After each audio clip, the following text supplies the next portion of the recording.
Bonjour, on se retrouve pour la correction de l'exercice 2 du sujet de brevet de mathématiques de Polynésie du 23 juin 2022. Dans cet exercice, on vous disait le graphique ci-dessous représente les deux tarifs pratiqués dans une salle de sport selon le nombre d'heures effectuées. La droite D1, qui est en bleu, est la représentation graphique du tarif liberté. La droite D2, qui est en rouge, est la représentation graphique du tarif abonné. Première question, on vous demandait, donc le prix payé avec le tarif liberté est-il proportionnel au nombre d'heures effectuées dans la salle de sport? Explique la réponse. Alors en général, il y a beaucoup d'élèves, quand ils voient ce genre de questions, ils essaient d'aller chercher des valeurs sur le graphique et montrer que par exemple, quand on a deux fois plus d'heures, le prix payé est deux fois plus important, ou si on a trois fois plus d'heures, le prix payé est trois fois plus important. Alors sur la démarche, c'est vrai qu'il y a du bon sens, mais il y a tellement de valeurs que on ne peut pas aller vérifier la proportionnalité de toutes les valeurs les unes avec les autres. Par contre, quand tu as un graphique, tu as vu dès la classe de quatrième qu'il y avait un moyen de reconnaître une situation de proportionnalité, c'était laquelle? Et tu en as reparlé en troisième quand tu as fait le cours sur les fonctions linéaires, c'est que la représentation graphique d'une situation de proportionnalité, c'est toujours une droite qui passe par l'origine du repère. Et quand on regarde la droite D1, on voit quoi? Qu'on a bien une droite qui passe par l'origine du repère. Donc on va dire simplement que la représentation graphique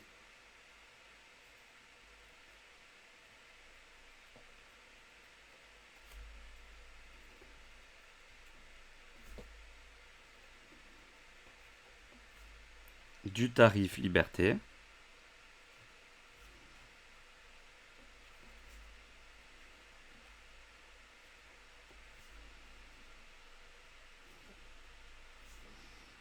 est une droite qui passe par l'origine du repère. Là, je rappelle que l'origine, c'est le point de coordonnées 0, 0. Et pas 0 comme on le voit souvent sur les copies.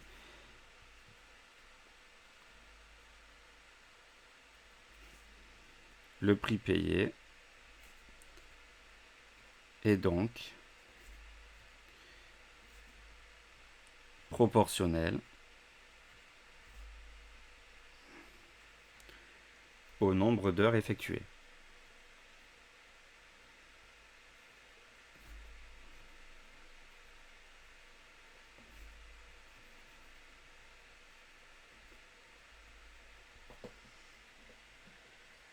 Alors à la question 2, on vous disait, on appelle f la fonction qui au nombre d'heures effectuées associe le prix payé en euros avec le tarif liberté. G la fonction qui au nombre d'heures effectuées associe le prix payé en euros avec le tarif abonné. Répondre aux questions suivantes par lecture graphique. Petit a, quelle est l'image de 5 par la fonction f? Donc si on cherche l'image de 5, 5 c'est notre nombre de départ, on va prendre 5 sur l'axe des abscisses, donc 5 au nombre d'heures effectuées. On monte jusqu'à la droite D1 et on voit que l'ordonnée du point d'abscisse 5 sur la droite D1 c'est 25. Donc on va écrire que f de 5 égale à 25. Donc l'image de 5 par la fonction f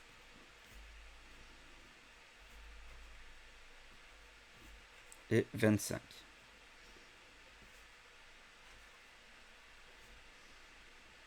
Donc la fonction f, peut-être qu'on aura une question sur ça plus tard, étant donné que elle modélise une situation de proportionnalité, on sait que c'est une fonction linéaire, donc c'est une fonction qui va être de la forme f de x égale ax. Donc il faudra chercher par combien on multiplie 5 par exemple pour trouver 25. Donc déjà on peut le garder dans un coin de la tête si jamais on en avait besoin. On vous dit maintenant quel est l'antécédent de 10 par la fonction g. Donc si on cherche un antécédent, ça veut dire qu'on connaît l'image. L'image, ça va correspondre au prix payé en euros. Hein, c'est sur l'axe des ordonnées. Donc je prends 10 sur l'axe des ordonnées. Là on parle de la fonction g. Donc je vais regarder le point de la droite D2 qui a 10 pour ordonnée.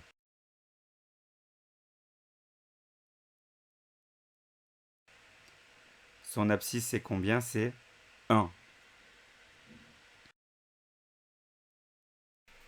Donc l'antécédent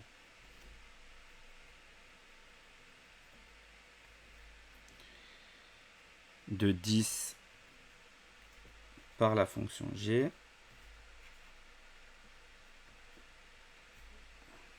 est 1.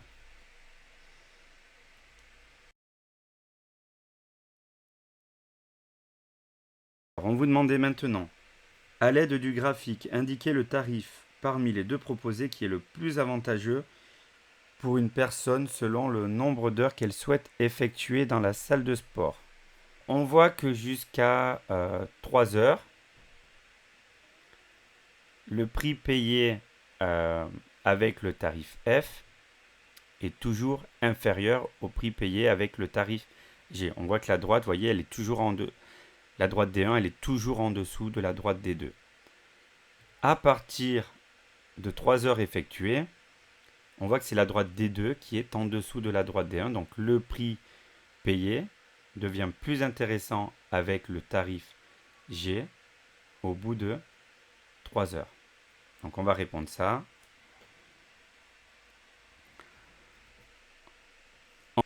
En dessous de 3 heures,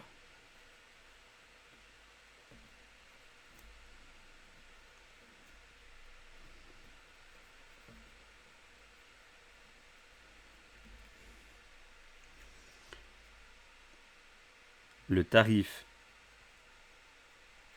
liberté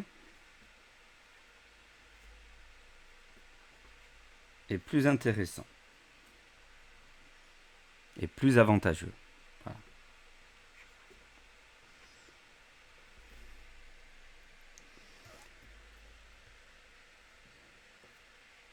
Pour 3 heures, c'est la même chose, hein, on va comparer le même tarif.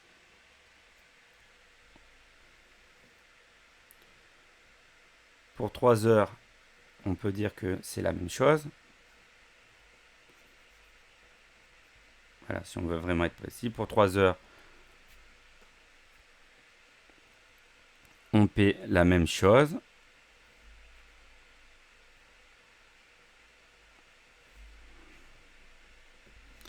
Et au-delà de 3 heures,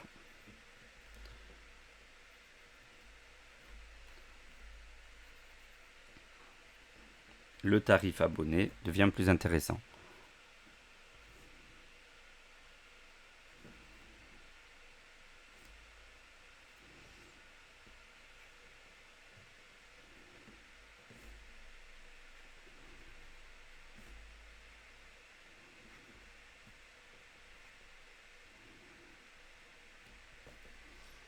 On finit cet exercice, on vous disait déterminer le prix payé avec le tarif liberté pour 15 heures effectuées.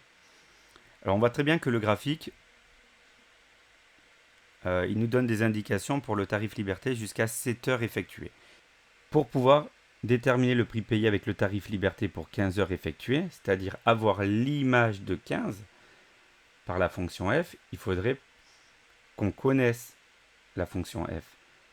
Or, tout à l'heure, je vous en ai parlé, on a dit que la fonction f, elle modélisait une situation de proportionnalité. On a vu à la question 2 que pour 5 heures effectuées, on payait combien? On payait 25 euros. Pour 5 heures, d'accord, on payait 25 euros. Et on désire trouver combien on va payer pour 15 heures.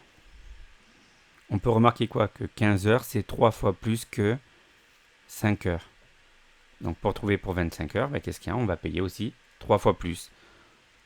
On a 15 heures qui est égal à 3 fois 5 heures.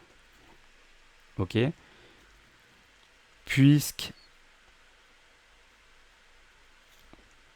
dans le cas du tarif liberté, le prix est proportionnel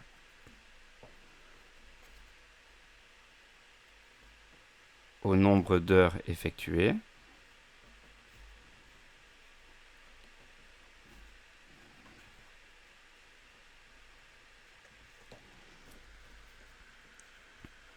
Le prix payé sera